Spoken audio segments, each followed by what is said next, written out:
The smoke was everywhere. Naomi couldn't see, couldn't breathe, couldn't think beyond the animal terror clawing through her chest. She'd been working late at the office, just her and the silence of an empty building, when the alarm started screaming. By the time she reached the stairwell, flames were already licking up from below, blocking her escape route. She'd run back to her office, slammed the door, stuffed a jacket under the crack, and called 911 with shaking hands. That was 5 minutes ago, or 10, or 20. Time had lost meaning in the thickening smoke. She pressed herself against the window, her forehead against the cool glass, trying to find clean air. The building was only 3 stories high, but jumping would break her legs at best, kill her at worst. Her phone battery had died. The smoke was getting darker, heavier, and her lungs burned with every breath. This was how she would die, alone in an office building on a Tuesday night.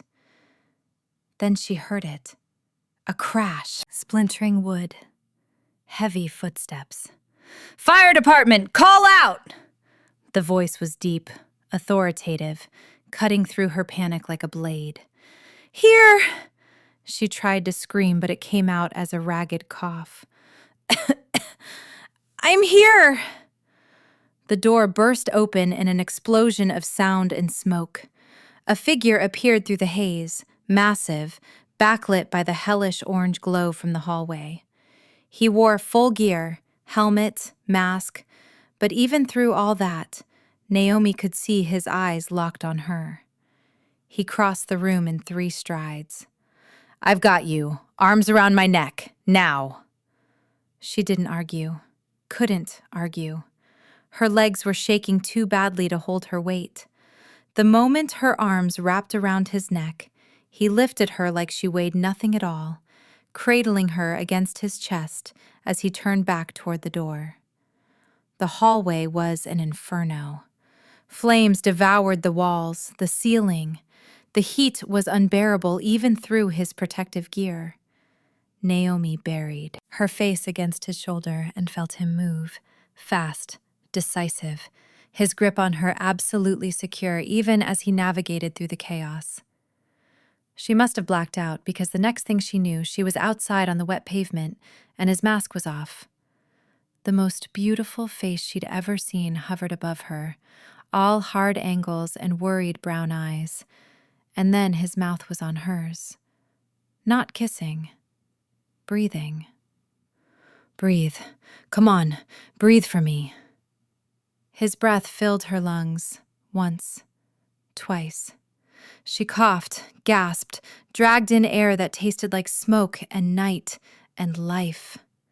Her eyes flew open and met his, and for one suspended moment, the world consisted of nothing but his face inches from hers, his hands framing her jaw, his eyes burning with an intensity that had nothing to do with the fire. "There you are. Stay with me."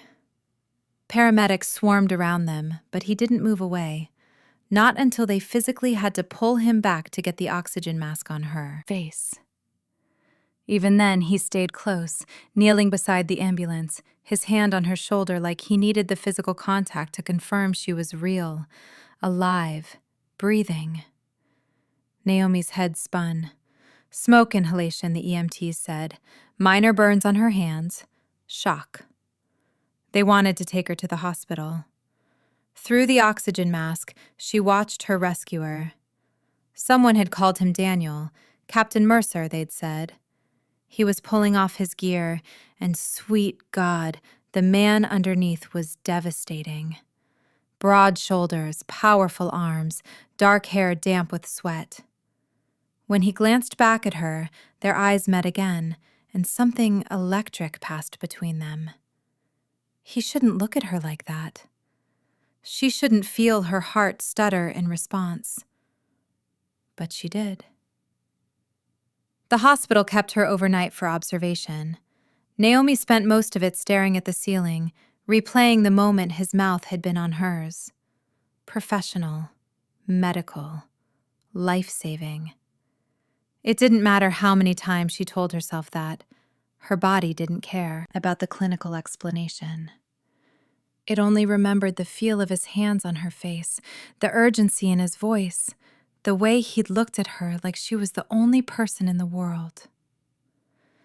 She was released the next morning with instructions to rest and a prescription for an inhaler. Her apartment had been cleared by the fire department.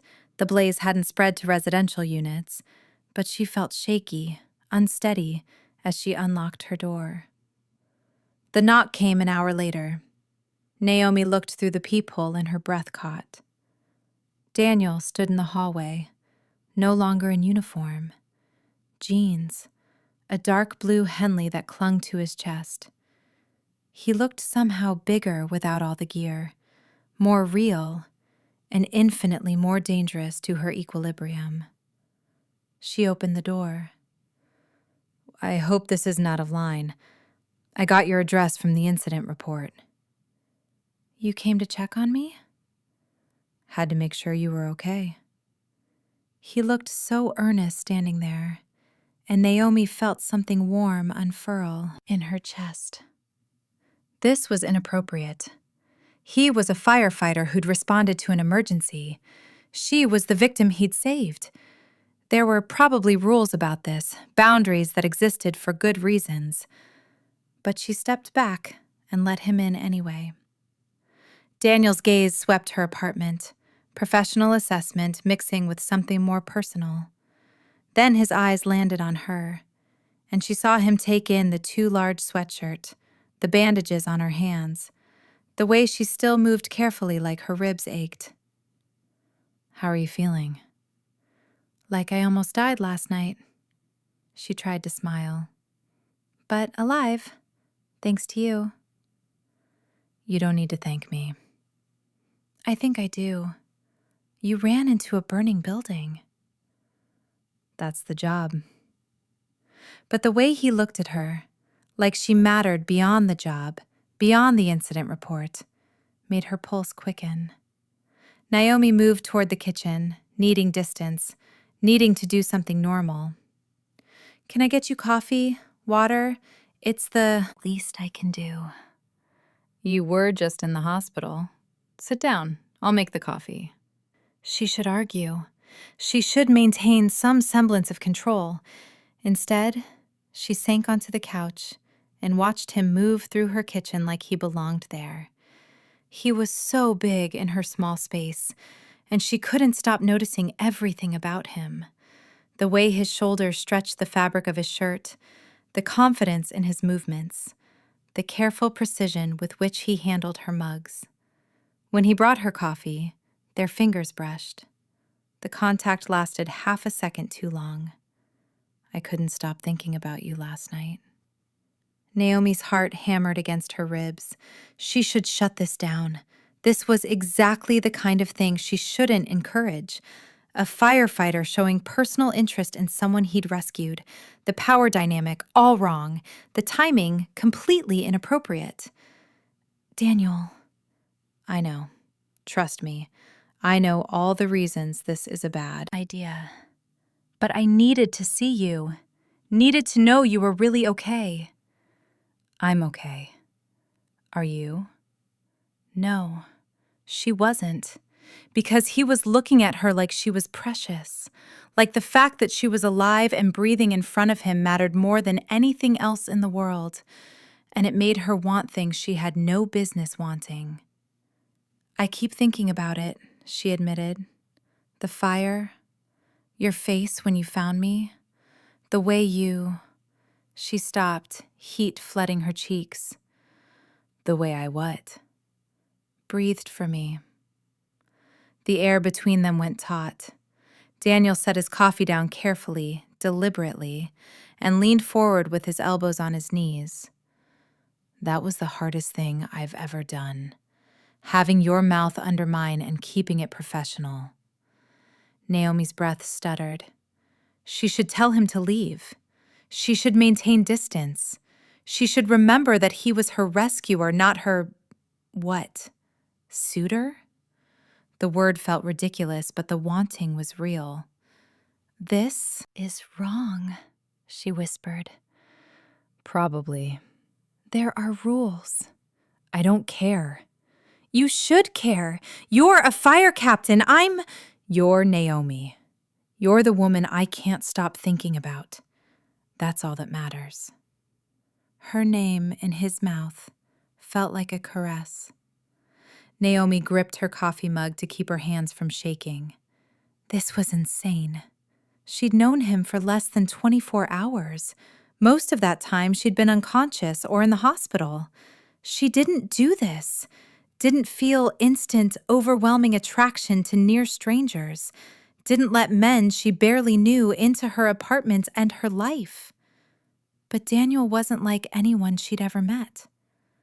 They talked for 2 hours. He told her about becoming a firefighter, about losing his father in a warehouse fire when he was 18, about the responsibility of keeping his team safe. She told him about her work as an event coordinator, about moving to the city 5 years ago, about being so focused on her career that she'd forgotten to build a life outside of it. And through it all, the tension simmered. Every time their eyes met, every accidental brush of hands, the way he watched her mouth when she spoke, the way she couldn't stop looking at his forearms, his hands, imagining them on her skin. When he finally stood to leave, the sun was setting. Naomi walked him to the door, and they stood there in the threshold, neither quite willing to end this. I should go. You should. Can I see you again? Yes. The answer came without hesitation, without thought, pure want. Tomorrow, dinner. Okay. He reached out and tucked a strand of hair behind her ear. The touch was feather light, but it sent electricity racing down her spine. For one breathless moment, she thought he might kiss her, wanted him to kiss her with an intensity that shocked her.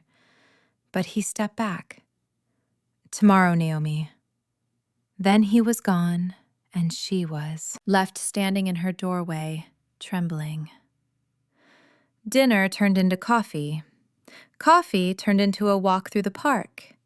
The walk turned into him showing up at her office with lunch because he'd been in the neighborhood.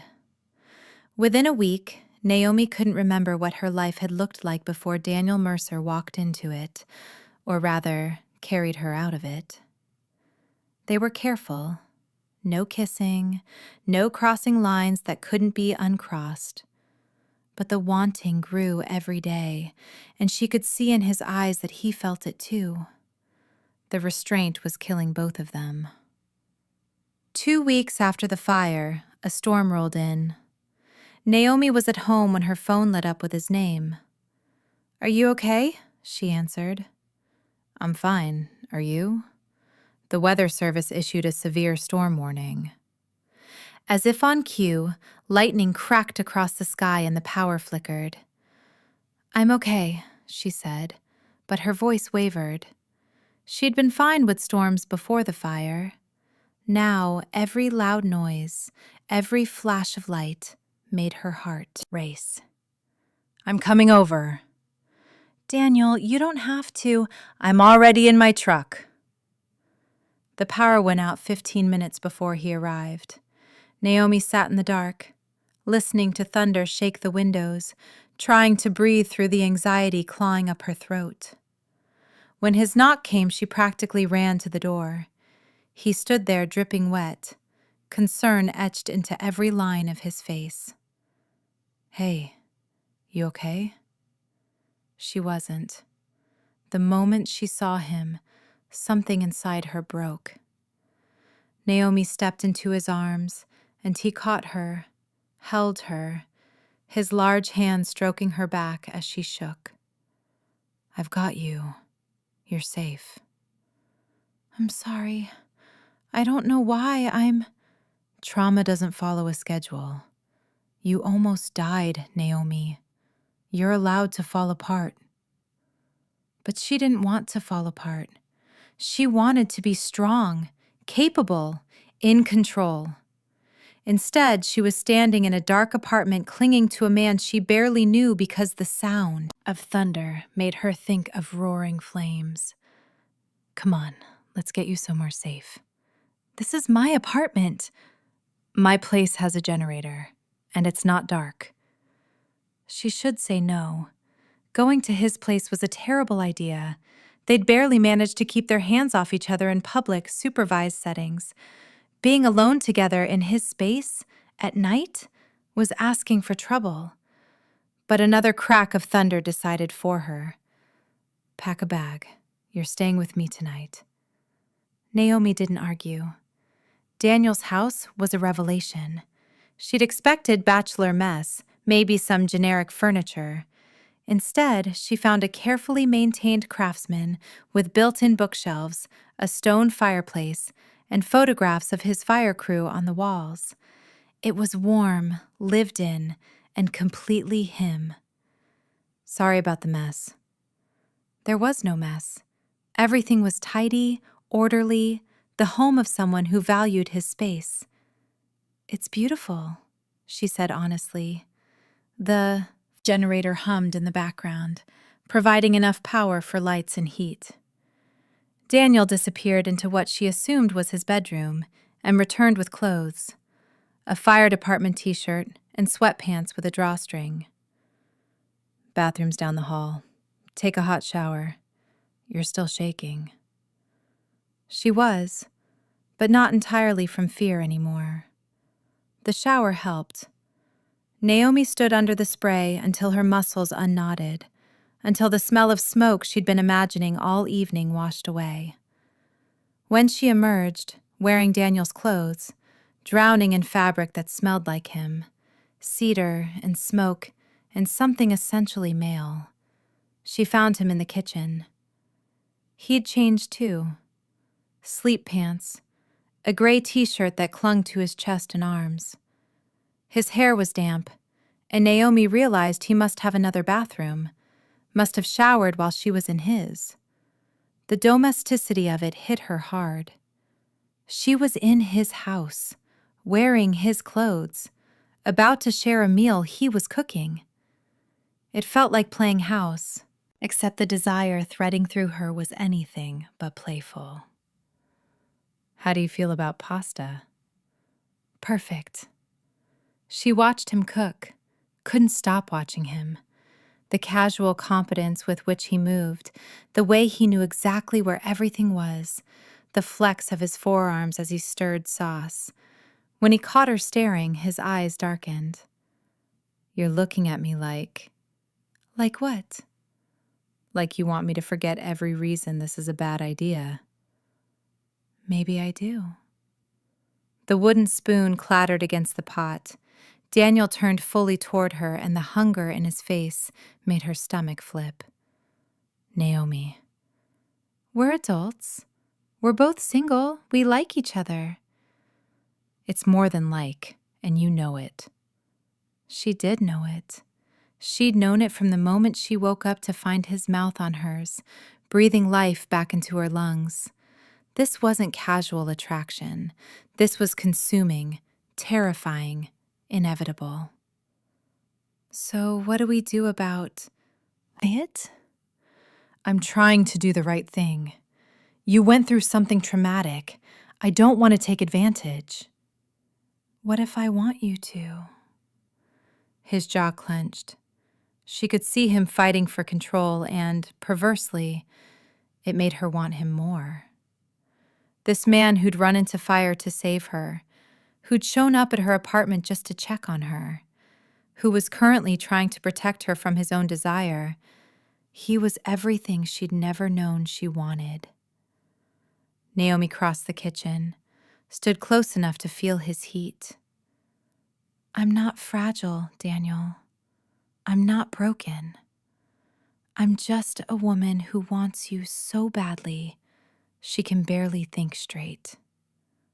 His hands came up to frame her face, thumbs stroking her cheekbones. The touch was reverent, worshipful, and it made her ache. If we do this, there's no going back.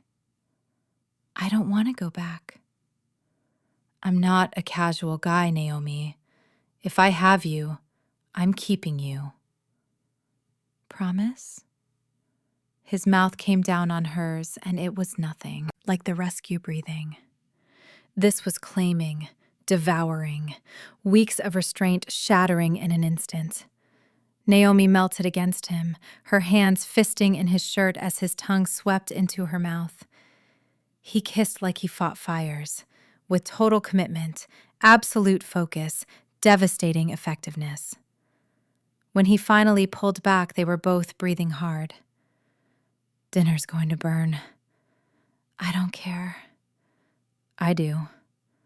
I didn't go to all this trouble just to waste perfectly good pasta. He made her sit at the small kitchen table while he finished cooking, but the air between them crackled with promise. They ate slowly, feeding each other bites, playing footsie under the table like teenagers. Everything felt heightened, significant, like they were building towards something momentous. After dinner, Daniel built a fire in the fireplace. They sat on the couch together, his arm around her shoulders, her head on his chest. Outside, the storm raged. Inside, Naomi felt safer than she had in weeks. Tell me about your family. She did. Told him about growing up in Ohio, about her mom who'd passed when she was 20, about her dad who'd remarried and moved to Florida. He told her about his mother, still living in their childhood home, about Sunday dinners with his fire crew who'd become his family. The conversation wound through hopes and fears, past hurts and future dreams. At some point, they ended up lying down, Naomi half on top of him, his heartbeat steady under her ear. I could get used to this. Having me sprawled all over you? Having you in my life, in my house, in my arms. She tilted her head up to look at him. The firelight painted shadows across his face, making him look almost otherworldly. Beautiful. I'm scared, she admitted. Of what? How fast this is happening. How much I feel. What it means. His hand came up to stroke her hair, the gesture so tender it made her chest tight. I'm scared too. I've never felt anything like this before. It's like you've been under my skin from the moment I found you. Is that normal? For you? No, never. What do we do? We trust it. Trust this. Naomi pushed up on her elbow, looking down at him. His eyes were so dark, so full of want and something deeper, something that looked like forever. Show me, she whispered. He sat up, taking her with him, settling her on his lap so she straddled his thighs. His hands spanned her waist, steadying her, and she could feel every inch of him against her. You're so beautiful. Daniel, say you're mine. I'm yours. His mouth found hers again, and this kiss was different. Slower, deeper, a claiming that went beyond physical. Naomi poured everything into it, all her fear, all her want, all her desperate need to be known completely. When his hand slipped under her shirt, his shirt, to span her bare skin, she gasped against his mouth. Tell me to stop. Don't stop. Please don't stop. His control shattered. Daniel stood, lifting her with him, and carried her down the hallway to his bedroom. The moment felt monumental, significant, like crossing a threshold into something new. He laid her on his bed with a gentleness that belied his size, his strength. Then he followed her down, covering her body with his, and Naomi felt overwhelmed in the best possible way. He was everywhere. His weight, his scent, his heat, and she wanted more. I need you to be sure. I've never been more sure of anything. That night, Daniel showed her exactly what it meant to be his.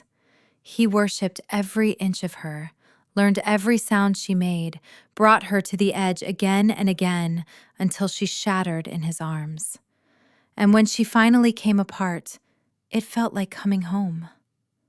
Afterward, he held her close, his hands stroking patterns on her back as their breathing slowed. That was... yeah.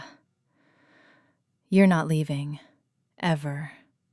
She laughed, the sound breathless and happy. Ever is a long time. Not long enough. Naomi woke to sunlight streaming through unfamiliar windows and Daniel's arm heavy across her waist.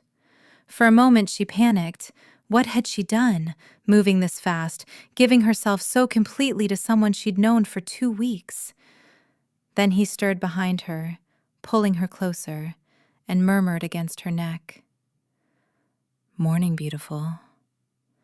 And just like that, the panic dissolved. This was right. Fast, maybe. Unconventional, definitely. But right. She turned in his arms to face him. His hair was messy, his jaw shadowed with stubble, and he looked at her like she hung the moon. Hi, she whispered. Hi yourself. So this happened. Best night of my life. Mine too. He kissed her forehead, her nose, finally her mouth. It was sweet and lazy and perfect. Hungry? Starving. They made breakfast together, Naomi still wearing his clothes, Daniel shirtless and devastating. She couldn't stop touching him, brushing against his arm, running her fingers down his back, generally being unable to keep her hands to herself. If you keep that up, we're never going to eat. Promise? He caught her around the waist and lifted her onto the counter, stepping between her legs. I'm trying to feed you, take care of you. You did take care of me, all night. His eyes darkened. Don't tempt me. What if I want to? The eggs burned. They ended up back in bed, and Naomi learned that morning Daniel was just as devastating as nighttime Daniel. Maybe more so, with sunlight painting his skin and his eyes locked on hers with an intensity that stole her breath. It was afternoon before they emerged again, wrapped in each other and the knowledge that everything had changed. The next weeks were a blur of stolen moments and sleepless nights. Daniel's schedule was unpredictable, 24-hour shifts followed by days off, but he spent every free moment with her. He kept clothes at her apartment. She had a toothbrush at his house. They fell into a rhythm that felt like they'd been together for years, not weeks. But the reality of their situation couldn't be ignored forever. 3 months after the fire, Naomi got called into a meeting with her boss. The office building still hadn't been fully repaired, and there were questions about the fire's origin. Questions about her presence there that night. Questions that made her realize she was going to have to explain her relationship with the firefighter who'd saved her. She called Daniel, her voice shaking. They're investigating the fire. They want to know about us. Then we tell them the truth. Daniel, your job is not more important than you. We haven't done anything wrong. You pursued someone you rescued. There are ethical concerns. I fell in love with someone I rescued. I'd do it again. Her breath caught. What? I love you, Naomi. Have since that first night, probably. I know it's fast. I know it's crazy. But I love you. Tears pricked her eyes. I love you too. Thank God. But I don't want to cost you your career. You won't. We'll handle this together. And they did. The investigation concluded that the fire was electrical, no fault of Naomi's. Daniel's department reviewed their relationship and found no violation of policy. He'd made his interest clear, given her space to reciprocate freely, never used his position inappropriately. If anything, they were held up as an example of how to handle post-rescue relationships ethically. 6 months after the fire, Daniel took her back to the spot where he'd first carried her out. The building was being demolished, making way for something new. This is where my life changed. Mine too. He turned to her, and she saw something in his eyes that made her heart pound. I've been thinking about that night a lot. How close I came to never knowing you. How grateful I am that I was the one who got the call. Daniel. He dropped to one knee, and Naomi's breath stopped entirely. I know it's only been 6 months. I know people will say it's too fast. But when you've carried someone out of a burning building, when you've breathed life back into their lungs, when you've held them through nightmares and seen them at their strongest and their weakest, you know. And I know, Naomi. I know I want to spend the rest of my life with you. I know I want to wake up next to you every morning and fall asleep holding you every night. I know I want to build a family with you, grow old with you, love you until my last breath. So, will you marry me? She was crying, nodding, pulling him up so she could kiss him. Yes, yes, 1,000 times, yes! The ring slid onto her finger, perfect and beautiful and right. Daniel lifted her off her feet, spinning her around right there on the sidewalk while she laughed and cried and kissed him. You just made me the happiest man alive. Good. That's my job now. They married 4 months later in a small ceremony attended by his fire crew and her closest friends. Naomi walked down the aisle to find Daniel waiting for her, looking devastating in his dress uniform, his eyes bright with emotion. When the officiant asked if anyone objected, one of his crew members shouted, "Objection! Took you long enough!" Everyone laughed. Daniel never took his eyes off her. The vows were traditional, but when it came time for him to speak, Daniel went off script. Naomi, the night I met you, you were unconscious. But I saw you, really saw you, in a way I'd never seen anyone before. And when you opened your eyes and looked at me, I was gone. You own every piece of me, my heart, my soul, my future. I promise to love you through every storm, every fire, every challenge life throws at us. I promise to carry you when you need it and let you carry me when I do. I promise to choose you every single day for the rest of my life. There wasn't a dry eye in the house. Their first dance was to a slow song, and Daniel held her close, his mouth near her ear. How does it feel, Mrs. Mercer? Perfect. How does it feel to be stuck with me? Like everything I never knew I needed. A year after the wedding, Naomi stood in Daniel's house, their house now, looking at the nursery they'd just finished painting. Soft yellow walls, white furniture, a mobile of little fire trucks hanging above the crib. Daniel came up behind her, wrapping his arms around her waist, his hands settling on the gentle swell of her stomach. I still can't believe we made a person. Believe it. They've been kicking me all day.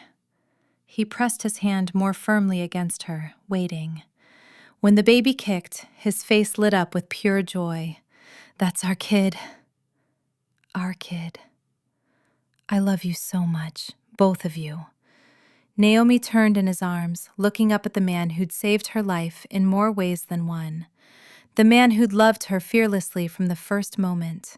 The man who'd made her believe in fairy tales and happy endings. I love you too, forever. He kissed her, soft and sweet and full of promise. Outside, the sun was setting, painting their home in golden light. Inside, they held each other close, thinking about the life they'd built from ashes and smoke and one miraculous rescue. Sometimes the best love stories started with breathe, and sometimes they lasted a lifetime. So, what do you think about maybe 2 more after this one? She laughed, the sound bright and happy. Let's see how we handle one first.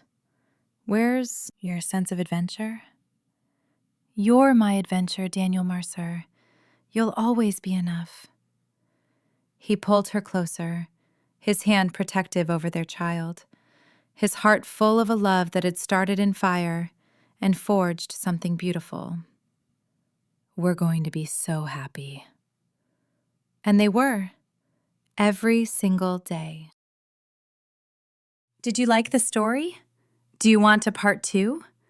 Let me know your thoughts in the comments. Also, comment which state you're watching from so I can give you a shout out in the next videos. Don't forget to like the video and subscribe to our channel so you can stay updated on our next uploads. Thanks for watching!